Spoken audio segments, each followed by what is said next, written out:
Assalamualaikum warahmatullahi wabarakatuh. Alhamdulillah di bulan pertama tahun 2025 mengawali tentang bagaimana manusia harus sehat dan berjiwa yang kuat. Kita pada saat ini di GONC, Gender Online Course UIN Sunan Ampel, Surabaya. Kita kedatangan tamu. Yang pertama adalah Ibu Dr. Hajah Siti Nur Asiah MAG. Beliau merupakan salah satu Kepala Klinik Pratama UIN Sunan Ampel, Surabaya, dan juga tentunya adalah dosen di Fakultas Psikologi dan Kesehatan. Dan yang satunya lagi narasumbernya tidak kalah menarik, yaitu Ibu Esti Novi Andiarini. Ya. Wah, bisa salah sebut, bahaya ini. Ibu Esti Novi Andiarini, Magister Kesehatan. Beliau merupakan sekretaris jurusan Fakultas Psikologi dan Kesehatan, juga merupakan dosen prodi Psikologi dan Kesehatan UIN Sunan Ampel, Surabaya. Prodigisi, Alhamdulillah. Prodigisi. Oh, prodigisi ya. Betul. Oh, sekarang ini kita perlu rasanya kita memberitahukan bahwa ada prodigisi di FPK ya, yang ternyata bagaimana sekarang lagi booming ini makanan bergizi gratis sekali. untuk saat ini. Alhamdulillah kita akan bertanya-tanya seputar dengan bagaimana sih makanan gizi gratis yang telah diadakan oleh pemerintah. Alhamdulillah. Sehat Ibu Dokter? Sehat, alhamdulillah. Alhamdulillah. Bagaimana kegiatan di dalam awal tahun ini? Alhamdulillah bisa beraktivitas sesuai dengan yang direncanakan. Rutinitas harian pelayanan kesehatan di Klinik Pratama UINSA Surabaya berjalan sebagaimana hari-hari yang sebelumnya. Kemudian juga ada rencana-rencana kegiatan yang mudah-mudahan ke depan bisa lebih baik ya untuk peningkatan mutu layanan kesehatan. Alhamdulillah, Klinik Pratama UINSA ternyata luar biasa mempunyai agenda-agenda yang sangat luas, baik untuk mahasiswa, kemudian dosen, tenaga kependidikan, tentunya juga untuk umum ya. Alhamdulillah, semoga sukses untuk ke depan Klinik Pratama UINSA. Bagaimana Bu Esti kabar pagi ini? Alhamdulillah. Alhamdulillah sehat ya. Ya. Alhamdulillah. Alhamdulillah. Bagaimana prodi gizi? Alhamdulillah prodi gizi saat ini sudah berdiri di tahun ketiga. Iya. Dan ini saat ini semester 6 ini akan melakukan MBKM. Dan ini untuk di prodi gizi ini termasuk baru ya MBKM, karena selama ini di prodi gizi atau kesehatan itu PKL. Jadi ini karena dikolaborasikan dengan MBKM, maka butuh strategi-strategi, dan alhamdulillah kita sudah menjalin MOU dengan beberapa rumah sakit, puskesmas dan industri. Jadi di prodi gizi UINSA ini kita ada magang MBKM, itu tidak hanya di rumah sakit dan puskesmas, tetapi juga di industri, yang itu mungkin di prodi lain, prodi gizi lain itu belum ada. Alhamdulillah. Jadi kita sudah ada kerjasama dengan beberapa industri. Alhamdulillah sudah masuk ke dunia usaha, dunia industri. Betul sekali. Luar biasa peningkatan prodi gizi ya. Dan juga alhamdulillah ada baru kemarin Ibu sekitar berapa hari yang lalu ya, ada prodi S2 Kesehatan Masyarakat di fakultas kami. Alhamdulillah. Insya Allah tahun ini sudah mulai buka. Alhamdulillah. Menerima mahasiswa. Oke, alhamdulillah. Silakan yang mau lanjut S2 Kesmas, silakan ke FPK UINSA. Tidak usah jauh-jauh, bagi alumni mahasiswa S1 bisa langsung melanjutkan di S2 Kesehatan Masyarakat UIN Sunan Ampel, Surabaya.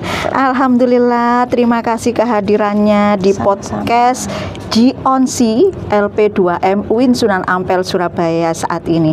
Nah, ini kan sekarang sudah banyak ya, kita tahu bahwa pemerintahan yang baru lagi menggerakkan bagaimana pemenuhan gizi untuk generasi emas, sehingga ada yang namanya makan bergizi gratis. Nah, menurut Bu Esti nih, yang pakarnya gizi nih, gimana sih? Apa sih yang dikatakan dengan prinsip dasar gizi seimbang itu? Oke, baik. Sebelumnya dari gizi seimbang dulu ya, Bu Yus. Gizi seimbang itu pemenuhan kebutuhan gizi dari segala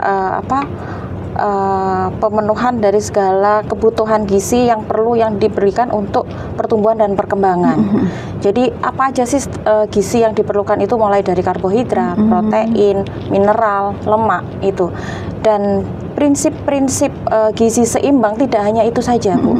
Jadi ada pemenuhan ragam konsumsi pangan. Oh. Ya, jadi ragam konsumsi pangan itu yang perlu kita konsumsi itu tidak hanya karbohidrat, tidak hanya nasi, terus protein saja, tapi semuanya. Dan itu harus bervariasi di dalam setiap kali kita makan. Itu Alhamdulillah. variasi penuh makan, tidak hanya karbohidrat, protein saja, tetapi sayur dan vitamin itu penting. Oke, beragam makanan itu seharusnya kita berikan pengenalannya kepada keluarga khususnya ya. Jangan cuma aku sukanya rawon doang nih, rawon aja karena Surabaya itu ada rawon setan.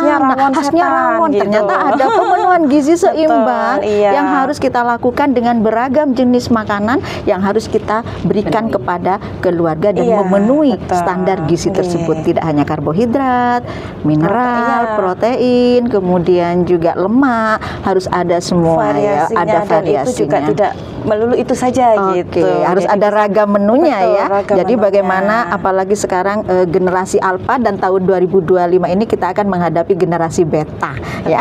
Oke, terima kasih Bu Esti bahwa prinsip gizi seimbang harus ada pemenuhan yang memang harus beragam macamnya di dalam keluarga. Pemenuhan itu Bu ada lagi. Jadi tidak hanya di gizi seimbang itu tidak hanya dikonsumsi saja, di makanan saja, tetapi bisa PHBS. PHBS perilaku hidup bersih dan sehat. Betul. Itu prinsip yang kedua. Oke, terus prinsip yang ketiga itu ada aktivitas fisik, Ibu.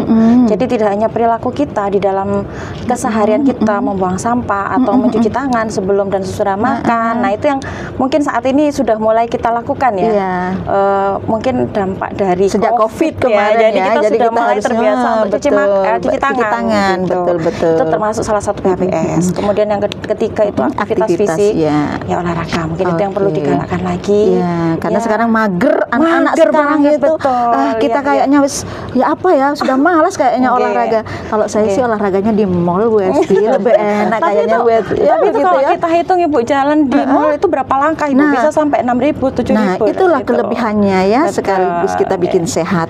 Model itu. Nah, betul, role model itu. Nah, PHBS ini kalau kita sering melihat bagaimana tentang cara pengolahan makanannya mungkin ya. Kita itu kan harus tahu bahwa ada beberapa sayur yang tidak boleh terlalu masak. Nah, atau bagaimana caranya kita senang salad loh. Nah, bagaimana kalau salad itu kan makanannya semuanya mentah, tapi kan kita ada bahan kimia pupuk-pupuknya. Bagaimana itu Bu Esti? Iya, pengolahan untuk sayur-sayuran itu berbeda-beda Ibu. Jadi dicuci, ada yang misalnya dicuci dengan air bersih, air yang mengalir gitu. Ada juga yang perlu diberikan kayak misalnya untuk menghilangkan pestisidanya itu diberi sabun gitu ada. Harus ada sabun ya untuk disinfektan gitu ya. Oke, ini adalah membuka mata kita bahwa di dalam keluarga ada beberapa prinsip gizi seimbang yang tidak boleh. Selain beragam menu makanan, PHBS, juga ada yang tak kalah pentingnya untuk yang saat ini, yaitu adalah aktivitas fisik. Satu lagi Bu, apa itu ya? Satu lagi ternyata ada apa itu yang satu lagi? Pertahankan berat badan ideal. Nah, ini yang agak sulit Ibu. Pertahankan berat badan ideal. Kalau kita sudah mager, kayaknya makanan kita itu tidak akan kemana-mana kalorinya, numpuk di situ aja. Oke, Bu Esti, terima kasih ya. Kita beralih kepada Ibu Dokter ini. Ibu Dokter, bagaimana ya kalau kita melihat anak-anak sekarang? Saya juga mager loh, ya. Apalagi kalau sudah di kantor, kita kalau sudah ada di depan laptop, lalu kita itu malas bergerak. Nah, sebenarnya bagaimana hubungan permasalahan gizi dan risiko penyakit ini? Baik, terima kasih.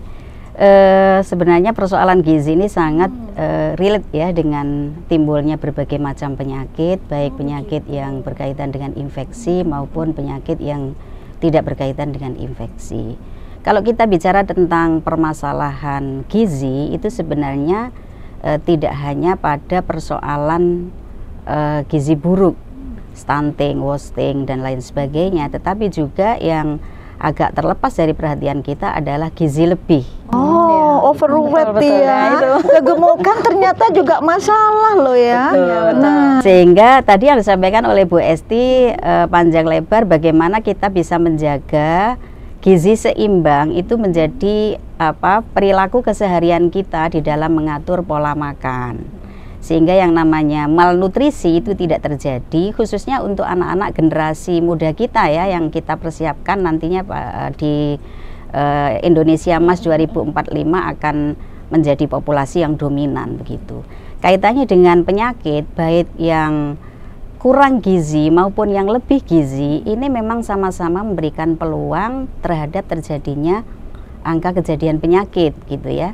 Untuk yang gizi buruk, stunting maupun wasting, yang tentunya ini beresiko pada berkurangnya imunitas. Oh, kekebalan tubuh jadi berkurang. Betul, ya. Iya. Kalau malnutrisi dalam hal kekurangan gizi. Iya.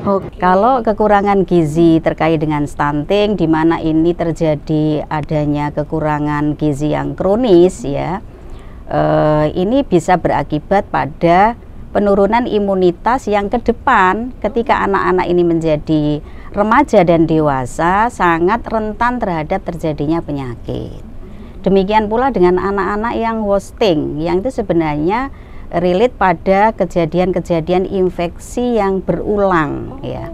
Kejadian infeksi berulang yang terjadi pada anak-anak di masa pertumbuhannya ini juga berisiko pada terjadinya penurunan kesehatan, penurunan imunitas. Oh, jadi ya, kekebalan tubuhnya juga kurang ya, karena berulang-ulang itu mereka. Ya. Nah, itu berdampak ke depannya nanti anak-anak akan menjadi daya tahannya berkurang, baik dari sisi fisik maupun mentalnya sebenarnya ya. Karena apa? Ketika infeksi terjadi secara berulang sehingga ada berbagai penyakit yang mudah menginfeksi anak-anak kita di masa depan, maka berbagai hormon yang seharusnya itu diproduksi oleh tubuh kita dan itu mensupport pada terjadinya perbaikan mood, misalnya hormon dopamin, serotonin, ini bisa berkurang sehingga ini juga akan mengakibatkan efek-efek psikologis, misalnya bad mood, murung, mudah cemas ya. Demikian juga dengan permasalahan gizi yang berkaitan dengan kelebihan gizi. Juga ada ya ternyata ya, selain kekurangan gizi tadi bad mood, malah sekarang kalau yang generasi alpha ini mewing gitu ya, ada delulu dah gitu ya, Roblox, wah luar biasa ini. Ternyata juga ini berkaitan juga dengan mental ya, bagaimana mereka itu kalau memang kekurangan di dalam gizi pemenuhannya ada beberapa kekaitan bahwa dari lahir, kemudian dari segi fisiknya juga dari segi mentalnya. Nah, bagaimana ini kalau yang kelebihan gizi? Yang kelebihan gizi juga demikian. Jadi overweight maupun obesitas ini berisiko pada terjadinya penyakit tidak menular ya. Dalam hal ini yang lebih sering terjadi adalah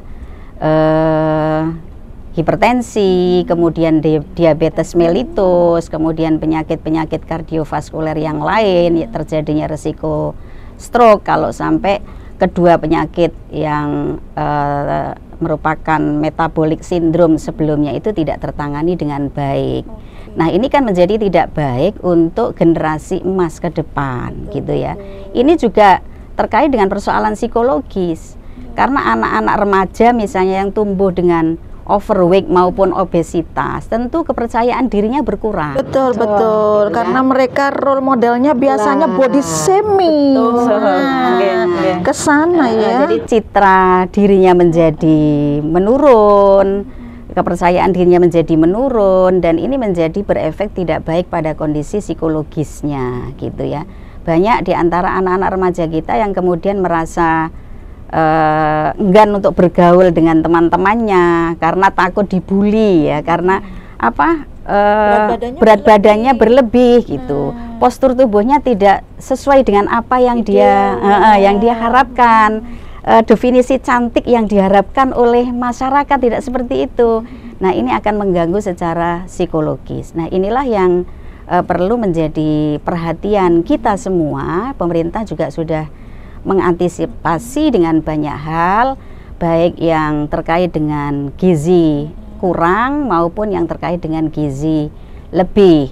Nah, terbaru yang dilakukan oleh pemerintah yang dalam hal ini kerjasamanya dengan BPJS Kesehatan ya. Ada peraturan BPJS Kesehatan nomor 3 tahun 2024 yang terbaru, mengharuskan kepada semua fasilitas kesehatan untuk memberikan screening dan penapisan kesehatan terhadap 14 penyakit, dan itu diantaranya adalah anemia dan hipotiroid.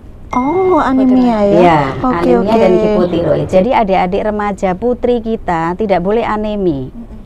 Tapi sebelum dilakukan penanganan terhadap anemi itu kan harus dilakukan screening dulu, gitu. Screening dulu apakah ada potensi ke arah anemi. Kalau memang ada potensi ke arah anemi, maka harus segera dilakukan penanganan terhadap remaja putri yang anemi ini. Karena ini juga akan mengganggu generasi Indonesia emas di tahun 2024 kalau tidak 2045 kalau tidak segera ditangani dengan baik gitu. Demikian pula dengan hipotiroid ya. Hipotiroid saat ini juga menjadi concern dari BPJS Kesehatan, tentunya bagi mereka yang sudah menjadi peserta BPJS Kesehatan.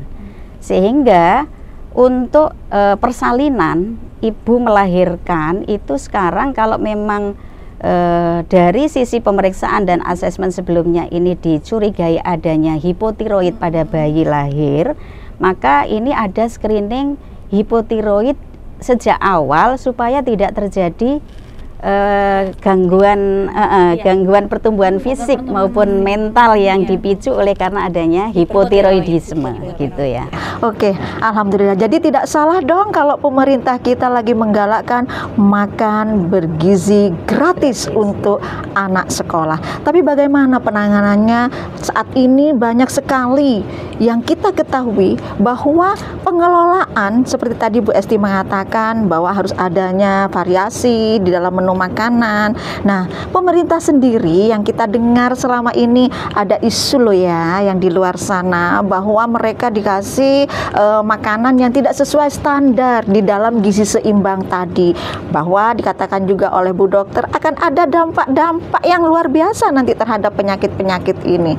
Nah, kalau kita berbicara seperti itu, bagaimana cara menyeimbangkan gizi yang harus kita lakukan bekerja sama antar beberapa sektor agar tercapai makan bergizi gratis yang benar-benar maksimal yang untuk pemenuhan anak-anak sekolah kita menuju Indonesia 2045.